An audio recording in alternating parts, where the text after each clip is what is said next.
ഇന്ന് നമ്മൾ ഏറ്റവും കൂടുതൽ തെറ്റിദ്ധരിച്ചിരിക്കുന്ന നമ്മുടെ വിശ്വാസത്തിന് ശരിയായ രീതിയിൽ വചനം മനസ്സിലാക്കാതിരിക്കുവാൻ നമ്മളെ കാരണമാക്കുന്ന ഒരു പഠിപ്പിക്കലിനെ കുറിച്ച് ഞാൻ പറഞ്ഞുകൊള്ളട്ടെ.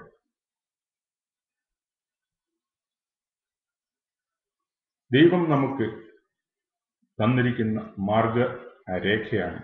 ജീവിതത്തെക്കുറിച്ചും ദൈവത്തെ അറിയുന്നതിനും വേണ്ടി തന്നിരിക്കുന്ന മാർഗരേഖയാണല്ലോ ബൈബിൾ. ഈ ബൈബിളിൽ എങ്ങും ഇല്ലാത്ത ഒരു ഉപദേശം ഏറ്റവും കഠിനമായി എല്ലാ സഭകളും ഒരേപോലെ അംഗീകരിക്കുന്നു. മറ്റുള്ള എല്ലാ കാര്യങ്ങളിലും അവർ കടിച്ചു കീറുമ്പോൾ തന്നെ, അഭിപ്രായ വ്യത്യാസമുള്ളപ്പോൾ തന്നെ, ദൈവത്തിന്റെ വചനമായ ബൈബിളിൽ ഇല്ലാത്ത ഒരു ഉപദേശം അവർ എല്ലാവരും ഒരേപോലെ അംഗീകരിക്കുന്നു എന്നുള്ളത് ഏറ്റവും വിചിത്രമായ ഒരു സംഗതിയാണ്. ഞാൻ അതിനെക്കുറിച്ച് ചിന്തിച്ചു. എന്തുകൊണ്ടാണ് ചെറിയ ചെറിയ കാര്യങ്ങളിൽ പോലും അഭിപ്രായ വ്യത്യാസമുള്ളവർ കാതലായ ഈ ഉപദേശത്തിന്റെ, ഈ പഠിപ്പിക്കലിന്റെ പേരിൽ അവർ ഒന്നിക്കുന്നു? അപ്പോൾ ഏത് പ്രശ്നവും ഉണ്ടാകുമ്പോൾ അതിന്റെ നേട്ടം ആർക്കാണ് എന്ന് നമ്മൾ ചിന്തിച്ചു കഴിയുമ്പോൾ ആ പ്രശ്നം ഉണ്ടാക്കിയതാരാണെന്ന് ആദ്യമേ തന്നെ ആ പ്രശ്നത്തിന്റെ വിരൽ ചൂണ്ടുന്നത് അവരിലേക്കായിരിക്കും. അപ്പോൾ ഈ ത്രിത്വോപദേശം ബൈബിളിൽ ഇല്ലാത്തത് നമ്മളെ പഠിപ്പിച്ചു കഴിഞ്ഞാൽ അതിന്റെ നേട്ടം ഏറ്റവും കൂടുതൽ ഉള്ളത് ദൈവത്തിന്റെ ശത്രുവിനാണ്. എനിക്കറിയാം നിങ്ങൾക്കത് പെട്ടെന്ന് ദഹിക്കുകയില്ല, ചിലപ്പോൾ ഒരിക്കലും ദഹിച്ചില്ല എന്നും വരാം. അതായത് അതിന്റെ നിസ്സാരം എനിക്ക് എന്റെ കഴിവിന് പറ്റുന്ന രീതിയിൽ ഒരു ഉദാഹരണം ഇപ്പോൾ എനിക്ക് തോന്നുന്നത്, നിങ്ങളെയും നിങ്ങളുടെ എതിരാളിയെയും, മനസ്സിൽ നിങ്ങൾക്ക് ഏറ്റവും വെറുപ്പും വിദ്വേഷവുമുള്ള ഒരു വ്യക്തിയെയും സങ്കല്പിക്കുക. ആ വ്യക്തിയും നിങ്ങളും ഒരു സാധാരണക്കാരായ, നിങ്ങൾ അറിയാത്ത ഒരു 7 പേരും കൂടി ഒരു ഓട്ട മത്സരത്തിൽ പങ്കെടുക്കുന്നു എന്ന് വിചാരിക്കുക. തീർച്ചയായിട്ടും നമ്മൾ ഓട്ട മത്സരത്തിൽ പങ്കെടുക്കുമ്പോൾ ഒരു രസത്തിനാണെങ്കിലും അതിൽ വിജയിക്കുക എന്നതാണല്ലോ. പ്രത്യേകിച്ച് നിങ്ങളുടെ പ്രതിയോഗി നിങ്ങളുടെ കൂടെ ഉണ്ടെങ്കിൽ വിജയിക്കുക എന്നതായിരിക്കണമല്ലോ ലക്ഷ്യം. ഉദാഹരണത്തിന്,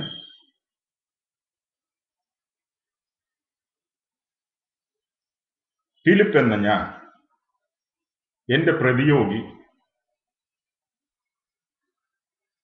മാർക്ക് എന്ന വ്യക്തിയുമായി മറ്റ് ഞങ്ങൾ അറിയാത്ത 7 പേരുമായി ഒരേപോലെ ഓടുന്നു.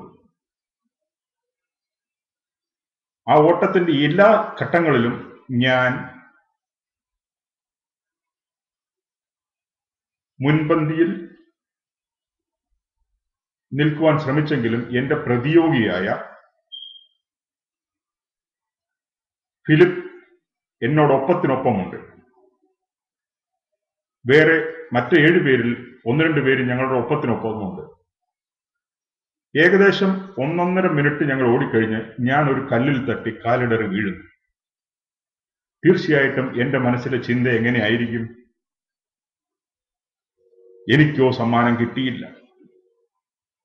ഇനി അടുത്ത സ്റ്റെപ്പ് ചിന്ത നമുക്ക്, എനിക്ക് കിട്ടിയില്ല, ഏതായാലും കിട്ടത്തില്ല, ഇനി എന്റെ പ്രതിയോഗിക്ക് കിട്ടാതിരുന്നാൽ മതി, മറ്റാർക്ക് കിട്ടിയാലും എനിക്ക് സന്തോഷമാണ്. എന്റെ പ്രതിയോഗിക്ക് കിട്ടാതിരുന്നാൽ ഐ ആം സോ ഹാപ്പി. അതാണ് മനുഷ്യന്റെ ആ ജന്മസിദ്ധമായ അസൂയ എന്ന വികാരം. അതേപോലെയാണ് ദൈവത്തിന്, ഏക സത്യദൈവമായ യഹോവയ്ക്ക് ആരാധനയും സ്തുതിയും പുകഴ്ചയും കൊടുക്കണം എന്ന് ബൈബിൾ പഠിപ്പിക്കുമ്പോൾ, സാത്താൻ ആരാധന കിട്ടിയില്ലെങ്കിലും വേണ്ടില്ല,